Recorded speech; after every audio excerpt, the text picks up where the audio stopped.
Students, good afternoon to all of you. बच्चों, in previous class we started a new chapter in which I told you बच्चों हम लोग पढ़ने जा रहे हैं कि specialized types of contract, and I told you the first topic that is बच्चों contract of indemnity या indemnity contract दोनों सेम हैं, जिसमें हम स्पेशलाइज्ड टाइप्स ऑफ कॉन्ट्रैक्ट पढ़ेंगे। उससे पहले हम लोगों ने कॉन्ट्रैक्ट का जितना भी बैकग्राउंड था, डिटेल ऑफ कॉन्ट्रैक्ट हो, ऑफर हो, एक्सेप्टेंस हो, एग्रीमेंट हो, कंसिडरेशन हो, जितने भी हमारे पॉइंट्स थे about the background of contract, fundamental of contract, I told you बच्चों। So in last class I started a new topic that is contract of indemnity, which is mentioned under section 124 of the Indian Contract Act 1872. The another thing I am going to tell you बच्चों, actually बच्चों हम जो पढ़ रहे हैं that is बच्चों the principle of law of contract, Indian Law of Contract Act 1872, Principle of Contract Act, Indian Contract Act 1872, ये हमारा बुक है। So indemnity is a type of specialized type of contract which is governed, which is prescribed as per the section 124 of the Indian Contract Act 1872. As I told you बच्चों, इसमें क्या होता है?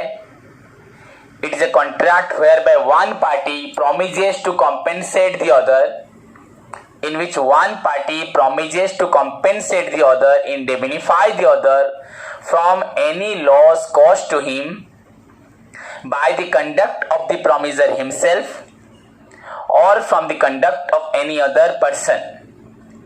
That is known as a contract of indemnity.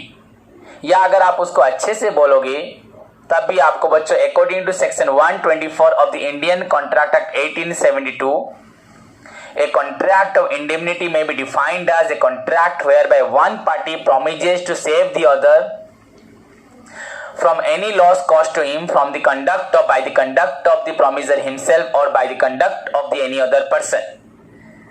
And a contract of indemnity consists of two parties, involves two parties, comprises of two parties, actually बच्चों involves two parties, the right language, and the parties are बच्चों indemnifier and indemnity holder.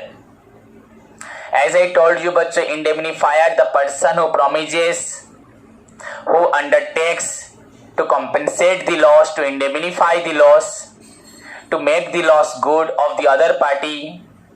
Second person जो भी है, जो person promise करता है कि मैं आपका लॉस को पूरा करूंगा, that person is known as बच्चों इंडेमनिफायर। एंड आपको बताया था example, if a contract is made between insurance company और एक बच्चों इंश्योरेंस होल्डर के अंदर हो, so insurance company is known as बच्चों इंडेमनिफायर।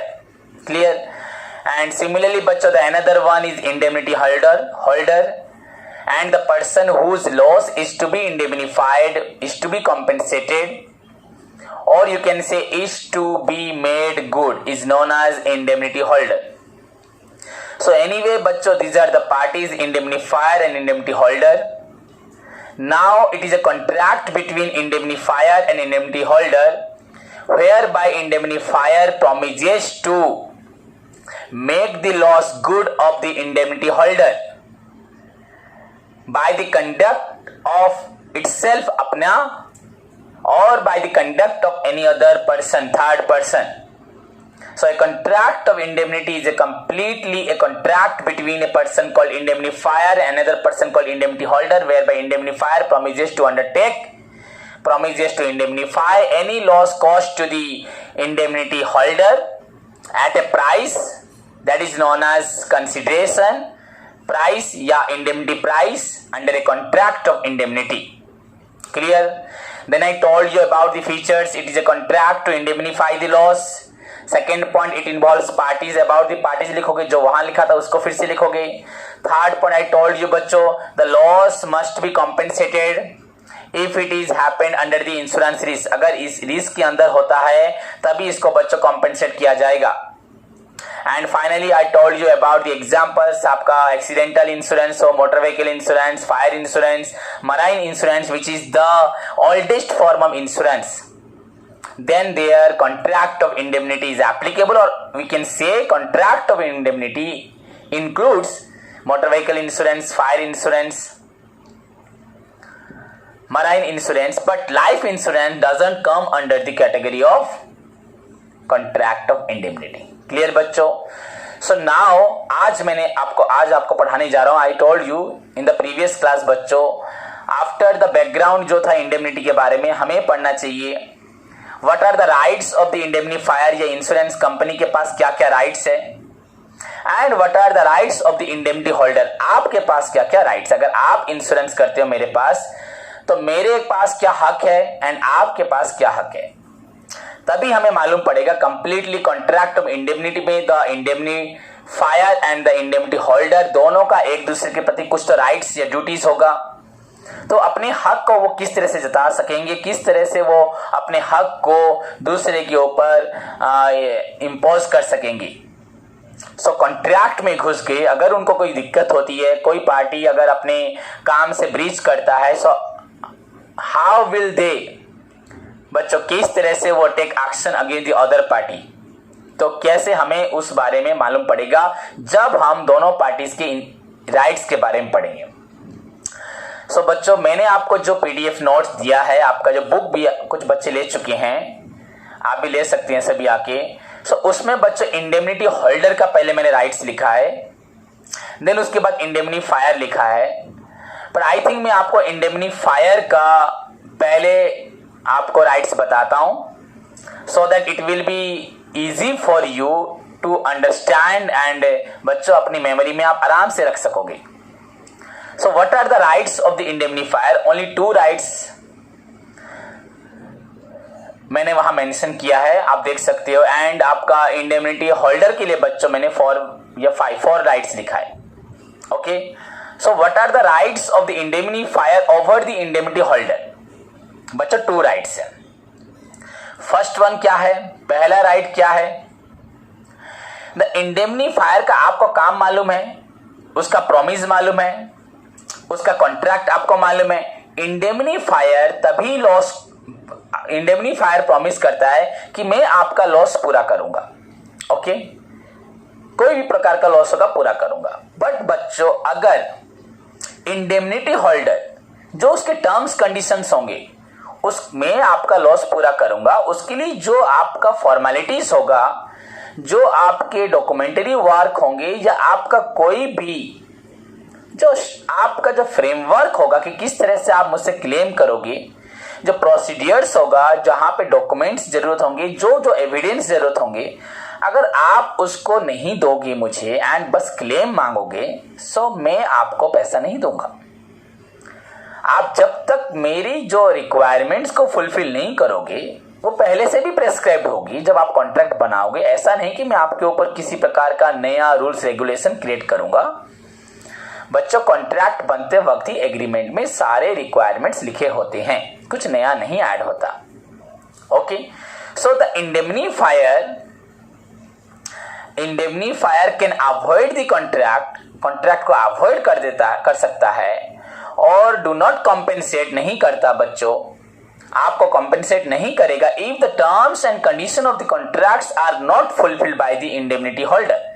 अगर indemnity holder terms and condition को फुलफिल नहीं करता, what are the legal criteria उनकी जो होगी एज पर द एग्रीमेंट, उनको जो फुलफिल करना होगा किसको, अगर आप इंडेमनिटी होल्डर हो, अगर आप उसको पूरा नहीं करते, then I have the right not to compensate you. ना इसका मतलब मैंने प्रॉमिस किया है टू कॉम्पेंसेट यू, बट कुछ कंडीशंस है, आपको उसको पूरा करना पड़ेगा. So the indemnifier has the right to terminate the contract, not to compensate the indemnity holder, not to make loss the good of the indemnity holder if the terms and conditions of the contract is not anyway बच्चों fulfilled by the, किसी भी तरीके से एक भी point अगर fulfil नहीं करता indemnity holder, then the indemnifier avoid the contract, he is no more liable for the, वो liable नहीं होगा किसी भी प्रकार का बच्चों आपकी लायबिलिटी को पूरा करने का, बिकॉज आपने टर्म्स को नहीं फॉलो किया. So I have the right to terminate the contract. I have the right not to compensate your loss if you do not follow the terms and conditions. The first point. So indemnifier has a right to terminate the contract, not to compensate the loss of the indemnity holder if any terms and conditions of the contract is not fulfilled by the indemnity holder. The second most important point बच्चों, the second most important point, the indemnifier, the second rights जो बोल सकते, the indemnifier has a right to reject the contract, not to compensate the indemnity holder if loss is happened, loss होता है under a risk other than बच्चों insurance risk. मैंने आपको number of risk बताए थे, लगभग बच्चों हर प्रकार का रिस्क मैं बताऊंगा. अगर उस रिस्क के अंदर अगर आपका रिस्क नहीं आता, लगभग सारे होते हैं बच्चों, फिर मैंने बोला खुद आप तोड़ दोगे जानबूझ के. अगर आपका जो प्रॉपर्टी लॉस हुआ है एज पर द इंश्योरेंस, उनकी जो कैटेगरीज होगी, अगर उसके अंदर नहीं आता, अगर आप बोला सर कौन सी नहीं आती, लगभग बच्चों सब आती है. कुछ फ्रॉड चीजें होती है जो नहीं होती. सो indemnifier is no more liable for the compensation of any amount to the बच्चों indemnity holder if risk is happened, loss is happened to the indemnity holder due to any risk बच्चों, किसी भी रिस्क को other than the insurance risk. In that case, the indemnifier has a right to terminate the contract, not to compensate the indemnity holder. So these are the very simple two rights enjoyed by the बच्चों indemnifier. अगर if this right is not given to the बच्चों indemnifier under section 124, the indemnity holder can easily बच्चों pretend कर सकता है, cheat कर सकता है, फ्रॉड करके हमेशा अपनी प्रॉपर्टी का मिसयूटिलाइज करके हमेशा इंडेमनीफायर का मिसयूज कर लेगा, उसके जो एग्रीमेंट, उसके जो कॉन्ट्रैक्ट, उसके प्रॉमिस का मिसयूज कर लेगा. That is why these two important rights, बच्चों, these two important rights is given to the indemnifier, by which first of all he can enforce the indemnity holder to fulfill the terms and conditions. The indemnifier can enforce the बच्चों indemnity holder to fulfill the terms and conditions. Otherwise, he will no more liable to compensate you. And second thing, the loss must be happened, loss must be happened under the insurance risk. Otherwise, the indemnifier is not liable. He can also reject the contract, terminate the contract. So this is all about the two rights, two simple rights and two basic rights, very important rights that is given to the indemnifier. Now we come to the बच्चों indemnity holder. Now what are the rights of the indemnity holder? बच्चों, आप ग्राहक हो, आप customers हो, insurance holder हो. I promise you, मैंने आपको प्रॉमिस दिया था टू कंपेंसेट योर लॉस. अगर मैं किसी एंगल से आपका प्रॉमिस नहीं पूरा करता अपनी तरीके से, जहां पे आपको प्रॉमिस पूरा मतलब आपका लॉस पूरा होने का आपको पूरी तरह से हक है, आपकी तरफ से कोई गलती नहीं है, अगर मेरे तरफ से कुछ गलती होती है, तो what are the rights available for you under section 124 so that you can file a case against me, you can sue a case against me. आप मुझे खींच के कोर्ट तक ले सकते हो एंड कोर्ट डेफिनेटली सपोर्ट करेगा. So what are the rights enjoyed by the बच्चों, enjoyed by the indemnity holder. So बच्चों, first of all the indemnity holder has a right to claim the damages. Indemnity holder has a right to claim the damages within the scope of his authority. आपकी जो authority है उसी authority के अंदर आप मुझसे हक मांग सकते हैं. बच्चों, जैसे कि अगर सपोज आपका 10 लाख रुपीज लॉस हुआ है तो आप 10 लाख रुपीज ही मुझसे क्लेम करेंगे, उससे ज्यादा नहीं मांग सकते, आपकी ऑथोरिटी उतनी है. फिर इन्वेस्टिगेशन होगा, पूरी तरह से डिटेल इंक्वायरी होने के बाद जो निकलेगा आपको फेयर अमाउंट आपको दिया जाएगा. बट आप ऐसा नहीं कि 10 लाख रुपए लॉस हुए आप 20 लाख 25 लाख का आप मुझसे क्लेम करेंगे एंड उसके ऊपर मुझसे हक जमाएंगे. First of all you need to claim damages with in your authority. आपकी जितनी ऑथोरिटी है बच्चों उतना ही डैमेजेस आप मांग सकते हो. 5 लाख की कार होगी आप 6 लाख रुपए मांगोगे, ऐसा तो नहीं हो सकता. सो इंडेमनिटी होल्डर आपके पास हक है, you can file a case against me, you can force me जो भी कर सकते हैं, but with in the scope of your authority, आपको जो पावर दिया। इसका मतलब नहीं आप आओगे कोई भी रूल्स रेगुलेशन फॉलो नहीं करो, डायरेक्ट बोलोगे आज मुझे पैसा दो, कल मेरा लॉस हुआ था। आपको सपोज आपका 10 डेज आपका पीरियड है कि आप उसके अंदर फाइल करेंगे, फाइल करने के 10 डेज के बाद आपको पैसा मिलेगा। सो अगर नहीं मिलता तो यू हैव द राइट, उसमें जो भी एक्सप्लेनेशन होगा वो मैं आपको या इंश्योरेंस कंपनी या इंडेमनीफायर आपको देगा। But you can enforce your right, you can utilise your right, बच्चों राइट को यूटिलाइज कर सकते हो, but with in the scope of your authority, not beyond the scope of your authority. आप अपनी अथॉरिटी से बाहर जाके मुझ पे हक नहीं जमा सकते। यू आर नॉट द बच्चों इंश्योरेंस होल्डर या इंडेमनिटी होल्डर, आप जैसे लाखों लोग मेरे पास होंगे। सो कंपनी के ऊपर हक जमाने का भी आपका एक स्कोप है, एक अथॉरिटी है। You have to follow that path. Direct company के चेयरमैन डायरेक्टर के पास आप नहीं जा सकते, some procedures are there, you have to follow, and उस प्रोसीडियर में आपका पूरा हक है। So the indemnity holder has a right to claim the damages, but बच्चों with in the scope of his authority. Clear बच्चों? Then second point, the indemnity holder has a right to recover the amount. You have also right to recover the amount if the loss is happened under the insurance risk. अगर insurance risk के अंदर loss हो रहा है, so you can recover the amount. मैं रोक नहीं सकता, मना नहीं कर सकता, मेरे कुछ कहने से भी आप पैसा लोगे, चाहे लीगली मतलब नॉर्मली फॉलो करोगे, प्रोसीजर फॉलो करके, अगर ना हो तो आप कोर्ट जाके लोगे। So indemnity holder has a right to recover the claim, recover the amount बच्चों, if the loss is happened under the insurance risk. अगर कोई other risk होगा उसके बाद अगर आप हक जमाओगे तो नहीं होगा। क्लियर बच्चों? तो first one you have a right to claim the damages, but if the damages is caused under but you can claim for the damages within the scope of your authority. Second point, you can recover the amount of damages या loss हो, but remember बच्चों the loss must be happened under the insurance risk. First two rights. Then third point बच्चों, अगर मैं आपको देने में मना करता हूं या आपके साथ खेलता हूं या इंश्योरेंस कंपनी या इंडेमनीफायर आपके पूरा रीजनेबल, आपके पूरा ठीक आपके क्लेम को, राइट क्लेम को, जस्टिफाई क्लेम को अगर पूरा करने में वो इग्नोर करती है, ढीला करती है, देन आपको मजबूरन केस करना पड़ेगा। सो इन दैट केस बच्चों एक चीज जहां बहुत अच्छी दी गई है कि आप एक इंश्योरेंस कंपनी के ऊपर केस करेंगे तो आपको दौड़ना पड़ेगा कोर्ट कचहरी, जो भी आपको हैरान होना पड़ेगा। सो बच्चों an indemnity holder has a right to file a case against the indemnifier if the indemnifier अपने क्लेम को देने में, उसके क्लेम को देने में देरी करता है या नहीं देता है। बट बच्चों इन दैट केस, उस केस में क्या होता है, the indemnity holder not only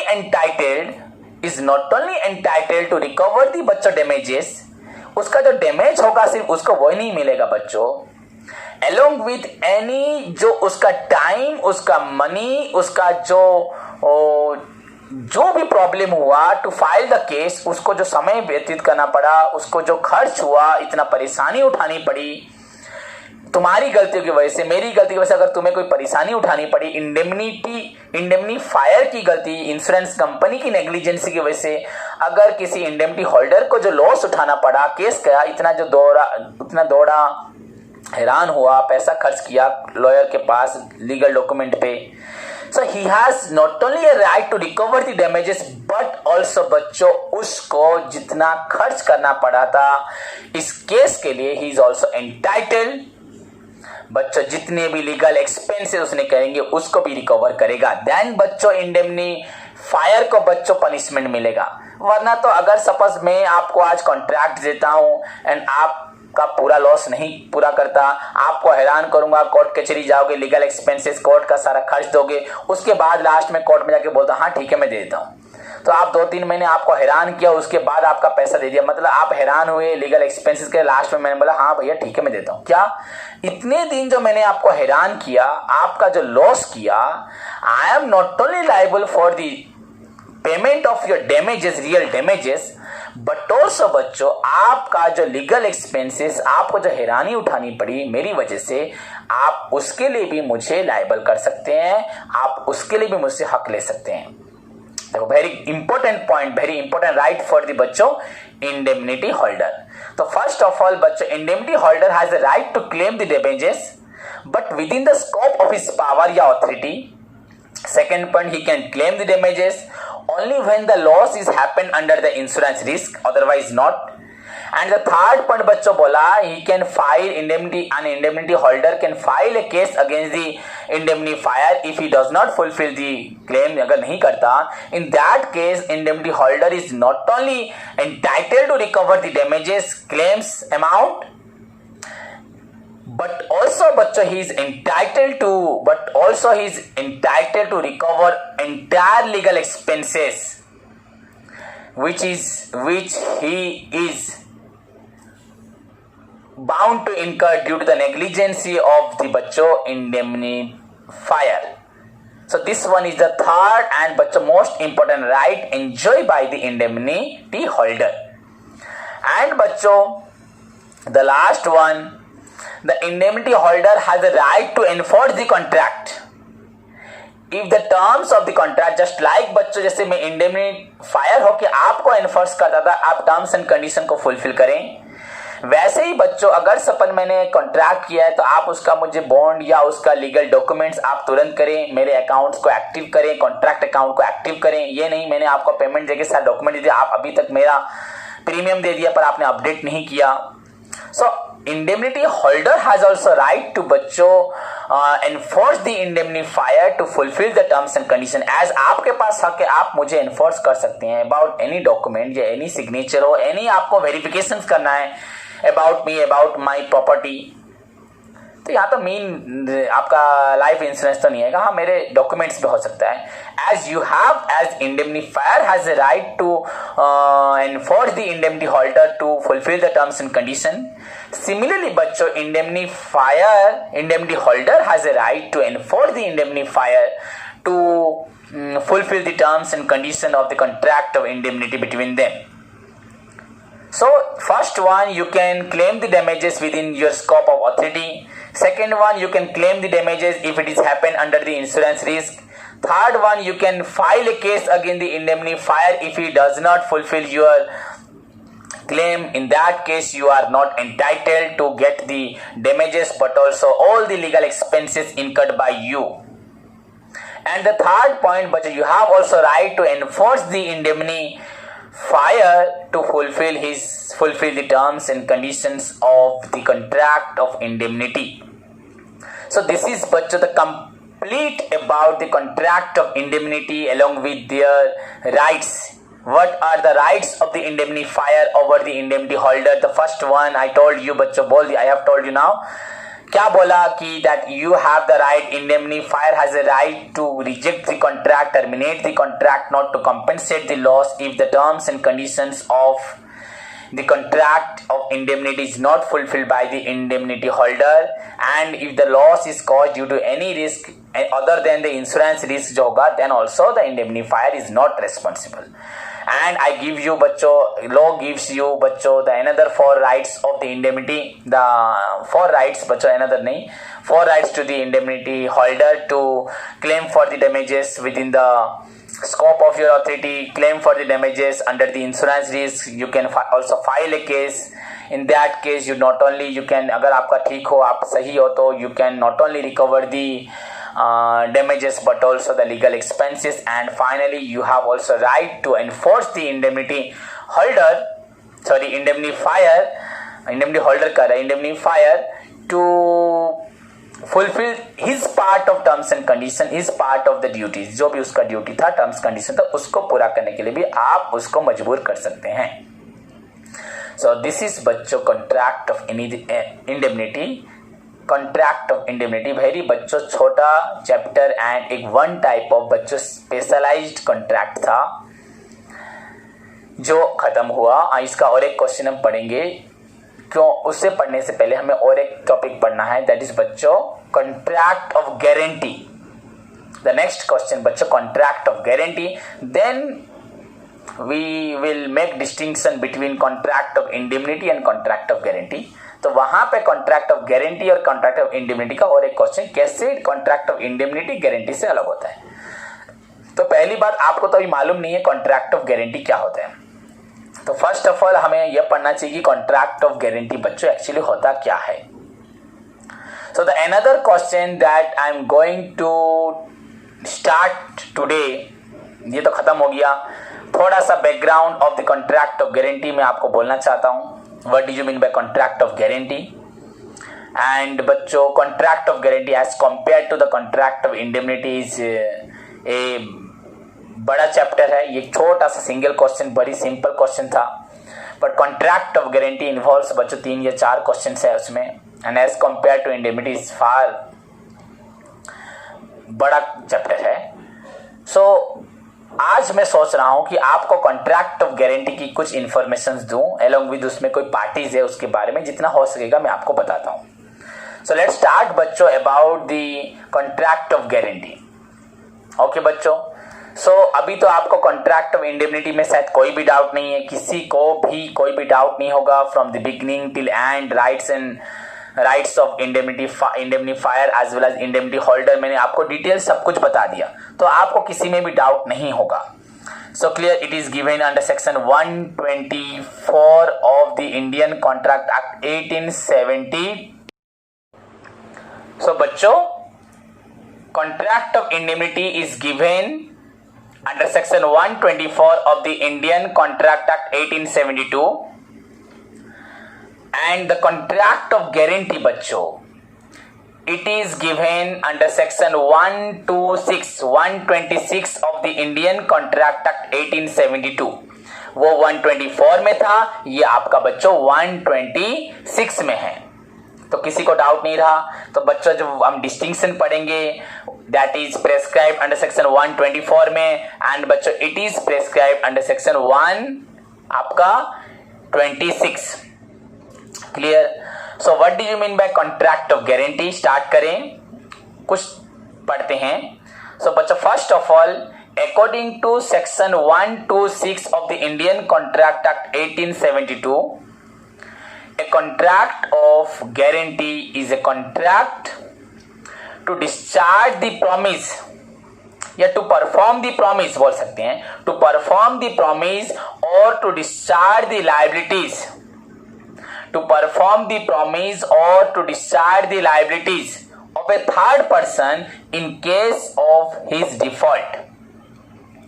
बच्चों ध्यान से सुनो, according to section 126 of the Indian contract act 1872, a contract of guarantee is a contract to perform the promise or to discharge the liabilities, to perform the promise or to discharge the liabilities of a third party in case of his default। एक third party का promise को मैं पूरा करूंगा या उसकी liability को मैं पूरा करूंगा in case of his default, that is known as contract of guarantee. ध्यान से अभी सुन लो, समझ पाओगे।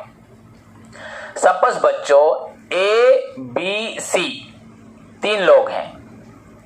ए ने बी को लोन दिया एंड ए ने बी को लोन देते वक्त बी को बोला कि मुझे गारंटर चाहिए जो गारंटी देगा, अगर आप मुझे लोन नहीं रिटर्न करोगे तो मैं उस इंसान से लूंगा। सो बी ने क्या किया, सी को लाके खड़ा किया। तो अभी बच्चों ये कॉन्ट्रैक्ट हुआ बिटवीन ए बी एंड सी। तो यहां पे ए बी को पैसा देने के लिए राजी हुआ on the basis of the बच्चों गारंटी जो सी ने दी, जो सी जरूर ए को जानता होगा, ए सी को जानता होगा, सी जरूर एक अच्छा रिनोन्ड पर्सन होगा। बैंक मतलब सपोज ए अगर बैंक है तो बैंक के लिए वो जाना सुना लोग होगा, फेमस लोग होगा, या बैंक के लिए वो उसका परिचय होगा, एंड बैंक में उसका भी अकाउंट पहले से होगा, किसका, सी का। तो सी जब बी के लिए बैंक से प्रॉमिस करेगा, ठीक है, कि आप बी को लोन दीजिए, चाहे कोई भी लोन हो, बिजनेस लोन हो, पर्सनल लोन हो, हाउस लोन हो, कोई भी लोन हो बच्चों, टर्म लोन हो, दीजिए, एंड अगर बी आपका लोन नहीं रिटर्न करता तो उसके लिए मैं लायबल हूंगा। सो बच्चों सी ने आज ए को क्या बोला, ए सपोज बैंक, बी है कस्टमर, सी भी और एक दूसरा कस्टमर है। तो सी ने ए को क्या बोला, बैंक को क्या बोला, दैट उस सी ने क्या किया, बैंक को प्रॉमिस किया to perform the promise.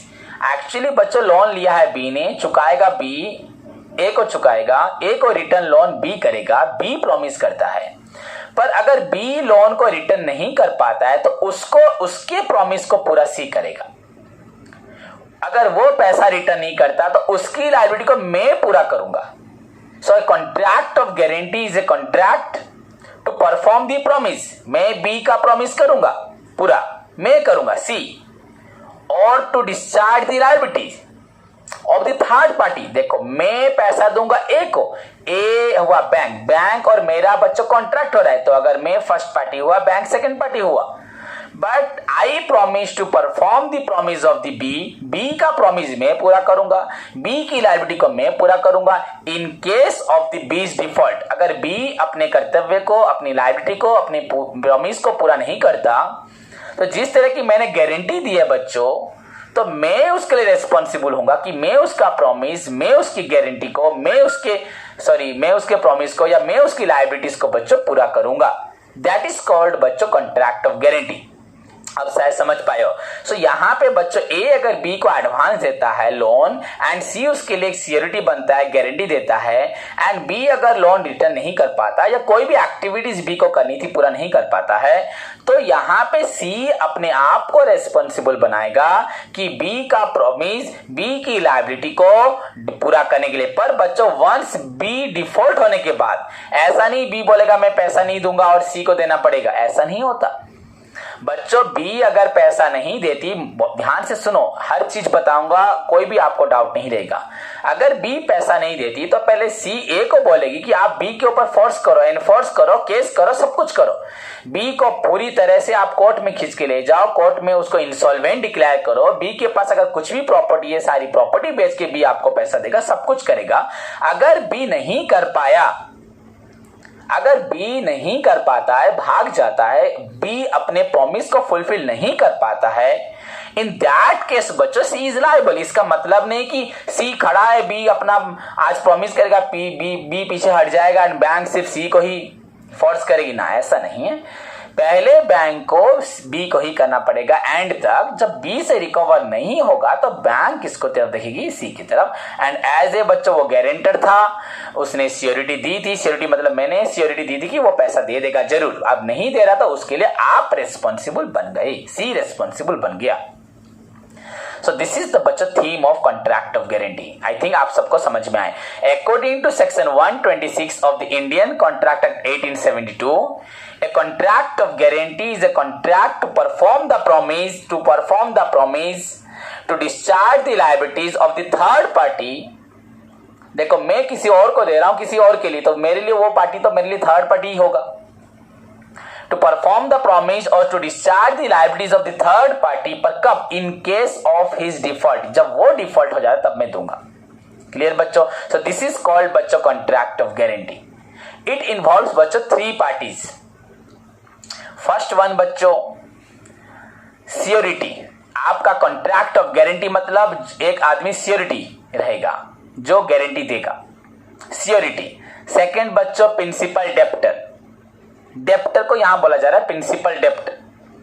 And बच्चों थर्ड हुआ आपका creditor. Security, principal debtor and बच्चों क्रेडिटर। तो आप यहां पे मैंने जो एग्जांपल दिया उसको एनालाइज करें।